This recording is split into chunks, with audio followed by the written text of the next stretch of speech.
믿음은 참 귀하죠. 언제나 귀합니다. 영원토록 귀한 것입니다. 하나님의 나라는 언제나 믿음 위에 집을 짓기 때문인 것입니다. 하나님은 믿는 자를 사랑하십니다. 찾으십니다. 믿음 있는 사람은 하나님을 기쁘시게 합니다. 하나님을 참으로 기쁘시게 하기를 원하시면 믿음을 가져야 합니다.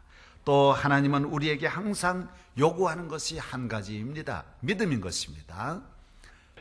아이들 첫돌을 맞이하면 어린아이에게 선물을 줍니다. 애가 무엇을 먼저 짚는지 어른들이 보죠. 여러분, 그때 어린아이가 돈을 짚으면 야, 얘 돈 많이 벌겠다 그렇게 기뻐하고, 노트나 연필을 가지면 아, 얘가 공부 잘하겠구나 그러죠. 그건 두고 봐야 합니다. 말짱화입니다. 정말 중요한 것은 믿음을 가져야 합니다. 믿음 갖는 사람은 모든 것을 가질 수 있기 때문인 것입니다. 하나님이 보시는 일호, 하나님의 눈에 들어오는 사람, 하나님이 쓰시는 사람은 믿음의 사람인 것입니다. 하나님을 믿는 사람은 하나님을 믿는 믿음으로 이 세상을 승리할 수 있는 것입니다. 성경은 믿음의 책입니다. 우리는 성경이 우리에게 말씀해 주는 그 내용을 내 안에 믿음으로 갖고 있어야 합니다. 그걸 믿음이라고 하는 것입니다. 그 갖고 있는 믿음이 우리에게 항상 순간순간 믿음으로 우리를 행동하게 만들어주는 것입니다. 기회가 주어져도 나와 관계가 없는 것입니다.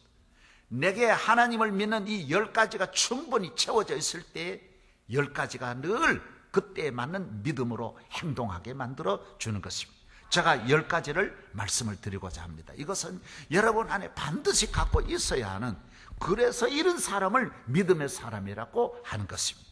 첫째로 하나님을 창조주 하나님으로 믿어야 하는 것입니다. 두 번째, 하나님은 능치 못하심이 없는 무소불능하신 하나님이십니다. 세 번째, 하나님은 어디든지 계시고 모르시는 것이 없는 무소부지하신 하나님이십니다.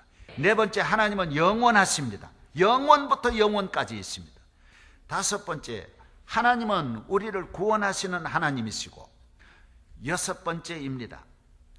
하나님은 거룩하십니다. 영이십니다. 하나님은 영광 중에 계신 하나님이십니다. 일곱 번째입니다. 하나님은 모든 만물의 주인이십니다.